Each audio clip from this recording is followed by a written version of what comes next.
So there is a OOPS concept.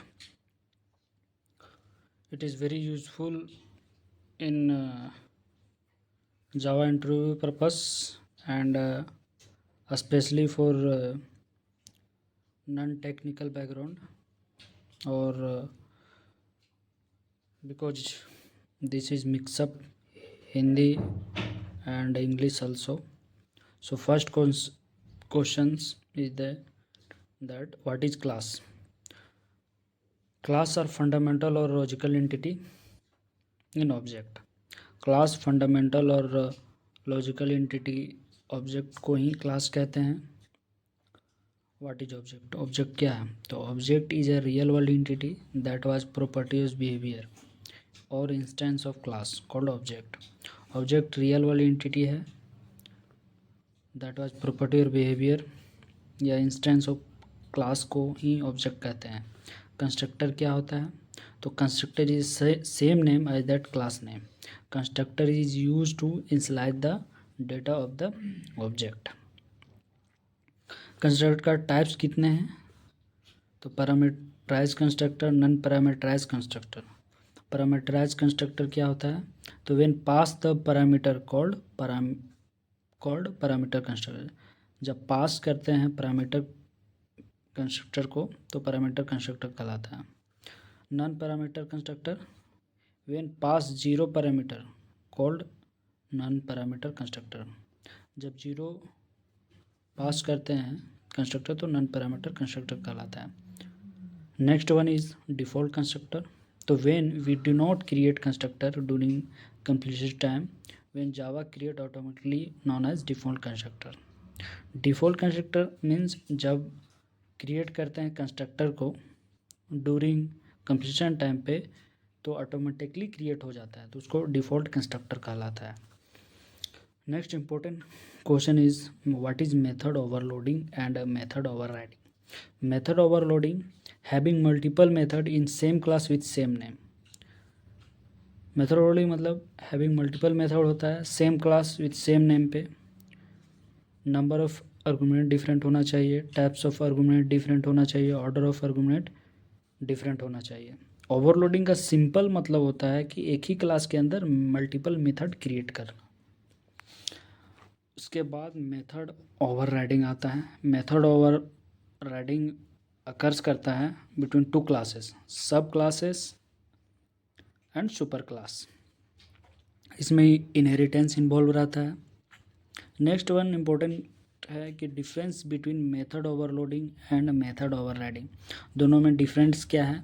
तो first different होता है method overloading occurs with same class.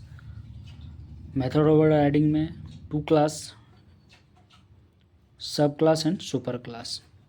Method overloading में inheritance involve रहता है जबकि इनहेरिटेंस नॉट इन्वॉल्व किसमें? मेथड ओवरराइडिंग में. In overloading return type and not same, लेकिन ओवरराइडिंग में रिटर्न टाइप सेम होता है. मेथड ओवरलोडिंग में पैरामीटर डिफरेंट होता है, इसमें पैरामीटर मस्ट बी सेम होता है. मेथड ओवरलोडिंग में compile time polymorphism, method overriding में रन टाइम पॉलीमॉर्फिज्म. उसके बाद what is the this keyword. तो this keyword refer current invoking object. This keyword automatically created by Java compiler. It is always should be first statement. This keyword मतलब होता है कि refers current invoking object. Next, what is super keyword in Java? Super keyword refers to immediate parent class object. Super keywords means immediate parent class object.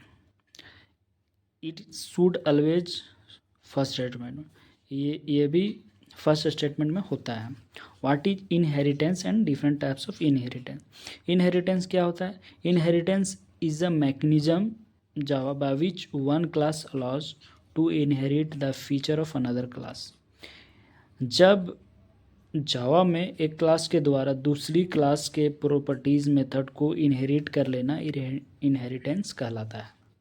जावा में एक ही class के द्वारा दूसरी class के प्रॉपर्टीज़ को मेथड को इनहेरिटेंस कर लेना इनहेरिटेंस कहलाता है। उसके बाद टाइप्स में देखेंगे तो 3 types of inheritance on the basis of class, single, multi level, हेरिकल।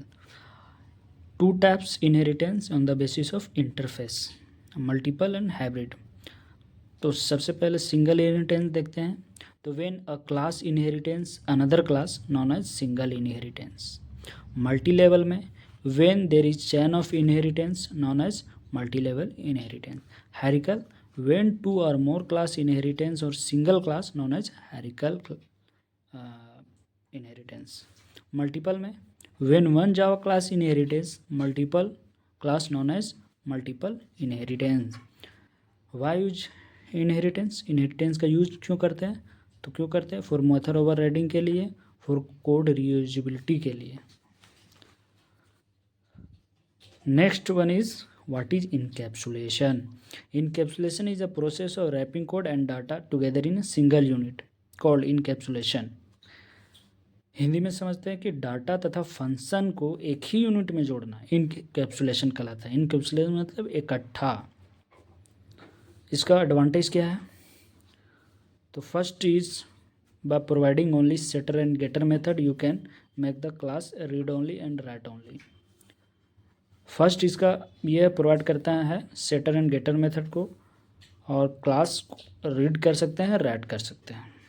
Next it can provide control over the data. ये डाटा को कंट्रोल करने के लिए भी इसका एडवांटेज है। It is next is way to achieve the data heading. Data heading के achieve करने के लिए भी किया जाता है इसका उपयोग। इनकैप्सुलेशन को how to program encapsulation in Java. Next question. The encapsulation in Java fundamental concept in OOPS and implemented in Java using access modifier. Access modifier means public, private and protected and getter and setter method. So what is getter and setter method? So getter and setter method in Java that are used to access the modify the value of private field in class. Getter and setter method जो कहलाता है, जिसका use करते हैं access करने के लिए और मॉडिफाइड करने के लिए प्राइवेट क्लास को वैल्यू को। तो गेटर एंड सेटर, गेटर को it is use to return the value, इसका यूज करते हैं रिटर्न वैल्यू के लिए। Setter it is use to set the value, इसका यूज करते हैं सेट वैल्यू करने के लिए। अब्स्ट्रैक्शन क्या होता है? तो अब्स्ट्रैक्शन होता है it is showing feature and hiding the internal detail. Abstraction का अर्थ होता है कि ऑब्जेक्ट को केवल आवश्यक जानकारी बताना तथा बैकग्राउंड को छिपा देना। अब्स्ट्रैक्शन मीन को अचीव करने के लिए 2 वेज है। मतलब अब्स्ट्रैक्शन मतलब होता है कि हम ऑब्जेक्ट को जो इनिशियल इन्फॉर्मेशन उसको बताते हैं और बैकग्राउंड को हम छुपा देते हैं। एब्स्ट्रैक्शन इसका रियल वर्ल्ड में अगर हम बात करें तो ATM है, abstract class and interface. Abstract class can be 0 to 100% included. It can consist of a static and non-static member. Interface, an interface in Java blueprint of class. Blueprint of class को interface कहलाता है। What we do achieve by using interface? It is used to achieve abstraction. By interface we can support the functionality of multiple inheritance. Advantage abstraction के क्या आता है? तो सबसे पहले enhance code reusability. कोड का रीयूजेबिलिटी को इन्हेंस करता है। डाटा एब्स्ट्रैक्शन कहता है, कोड रीयूजेबिलिटी कराता है, रिड्यूसिंग द कम्प्लेक्सिटी। अब बात करेंगे पॉलीमॉर्फिज्म का। पॉलीमॉर्फिज्म का क्या कहलाता है? तो polymorphism in a Java concept by which we can perform the single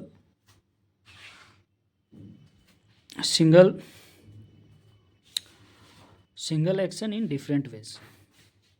polymorphism एक कॉन्सेप्ट है जावा का जो परफॉर्म करता है single action in different ways. Polymorphism एक ऐसा कॉन्सेप्ट है जिसे एक ही काम को 2 भिन्न तरीके से कर सकते हैं। There are 2 types, compile type and run type polymorphism. Compile type जो होता है, इस पॉलीमॉर्फिज्म का अर्थ है हम समान नाम के मेथड को डिफरेंट सिग्नेचर के साथ डिक्लेयर करते हैं।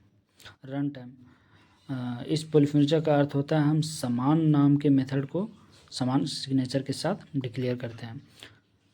दूसरा, कंपाइल टाइम और रन टाइम में difference. In compile time polymorphism called method is resolve the compile time. Compile time में इसको मेथड को रिजॉल्व करते हैं। रन टाइम में in run time polymorphism call overridden method is resolve at run time. Second one is it is also known as static binding. इसको static binding भी कहते हैं। It is also known as dynamic binding. Overloading way to achieve compile time polymorphism. Overloading जो होता है वो achieve करते हैं कंपाइल टाइम का, ओवरलोडिंग वे करते हैं रन टाइम पॉलीमॉर्फिज्म का अचीव करने के लिए। It's provide the fast execution. ये हमें फास्ट एग्जीक्यूशन के लिए भी प्रोवाइड करता है कंपाइल टाइम। रन टाइम या प्रोवाइड स्लो करता है execution as compare to compile time. First execution ये होता है कंपाइल टाइम और ये स्लो होता है। तो this is the very useful. And next is access modifiers and next topic. So these are the main, so please share the video friend and whoever non-technical background and preparing for Java interview. Thank you.